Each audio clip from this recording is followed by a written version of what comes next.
I've had a bad day in Salisbury. I was waiting for a bus, and there's hundreds waiting for the bus, and I was busting for piddle, I was.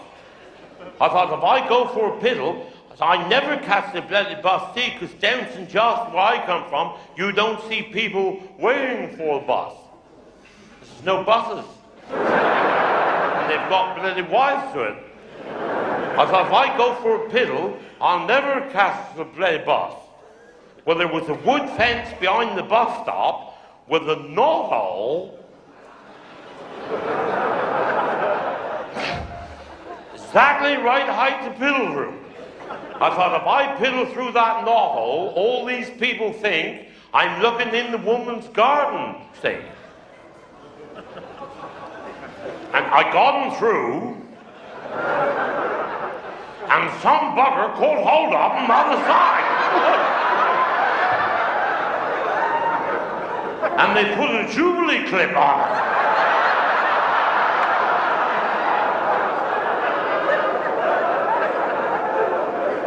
And the little voice said, I won the pound note, I'm going to cut your cock off.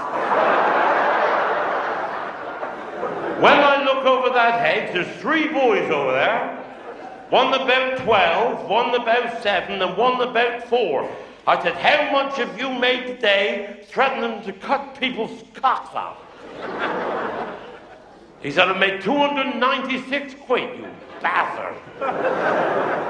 I said, how much have you made? He said, I made 118 quid, bastard. Well, the poor little bugger. He only 4, he never had any money at all. I said, you haven't done quite well, have you? No, he said, I got a bucket full of cock.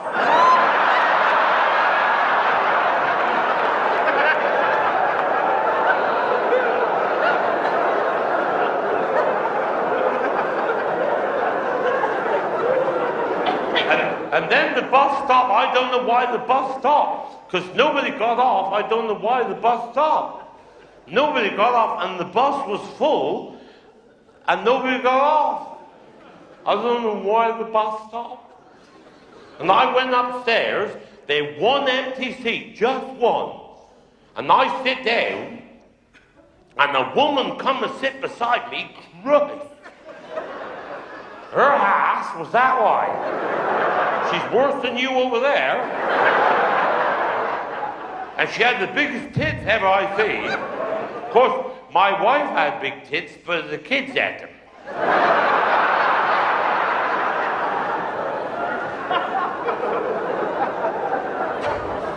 I thought, I hope people don't think that's my wife. She's bloody horrible. And she stinks of Swarfiga as well.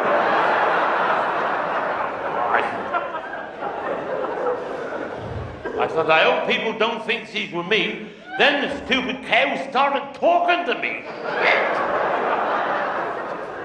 She said, are you local? Right.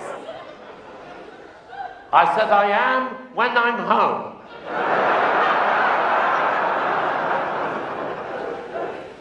She said, do you think anybody'd notice if I was going to break wings? And she'd already started leaning. I said, hold your hands for Christ's sake. I said, if you do, all these people's going to think I done that. I said, have you? Right. I said, have you got to do it? She said, I got to now. She said, he's already in the departure lane.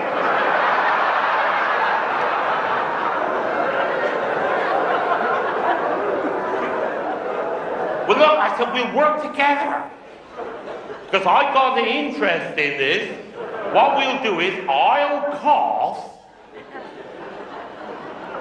and you leave her go when I'm coughing. She said, how long can you cough for? I said, how big is it? There's hundreds on the bus, and there's even people standing up. I said, look, when we get to the bottom of the next hill, When the driver changed gear, you leave her go as he changed gear, and nobody'll ever hear it. And if he don't smell not too bad, they'll never know you've done it. There's nothing doing me. I'm only in Salisbury for the bloody day. And she's definitely going to do it because her eyes was watering. She was going to do it. Bastard. Nothing to do. I said, I'll help you. When they put this clutch in, I should say, Habba, and you leave her go. Because if this don't work, I'm in this shit I haven't. It's nothing to do with me. I said, hold your hat steady. Hold your cheeks nice and tight, I said. Hold your hat steady. Just when you change gear and we want the short, sharp blast, are you ready? Anytime, hold your hat steady. Anytime, Habba. Christ.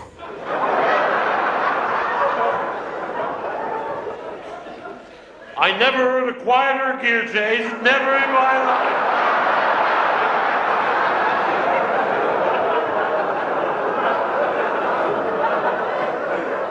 And everybody stopped talking. There's nobody talking. You couldn't talk, you couldn't draw breath. You think she ate a ferret. And somebody said, that fat bugger with the beard, he done it. He bloody stinking. And everybody's looking at me, and that bloody woman, she's looking at me as well. But there's nothing doing me. I'm only in Salisbury for the bloody day. And the people up the front had their head out the window. Oh, hell. Oh, hell. He bloody taken. And the one woman was nearly sick. And I felt terrible sorry for the conductor. In all this bloody state, my heart went out to that poor boy. He's the black man, and he had the biggest nostrils I ever seen in my life.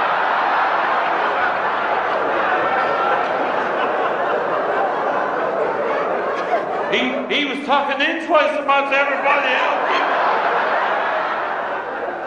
I thought I must just say something to the conductor to break the silence. Perhaps he won't smell so bad if people is talking, say. Because, no, he thought I'd done it as well, but what he thought I'd done, I don't know. Mine was bloody stinking. I thought I'll just start the conversation. He bloody, and what he thought I'd done, I don't know. Mine was bloody stinking. I said, excuse me. I said, I'm very sorry to bother you all. I said, I can see you're in a hurry. But I said, have you got a timetable that I could have you?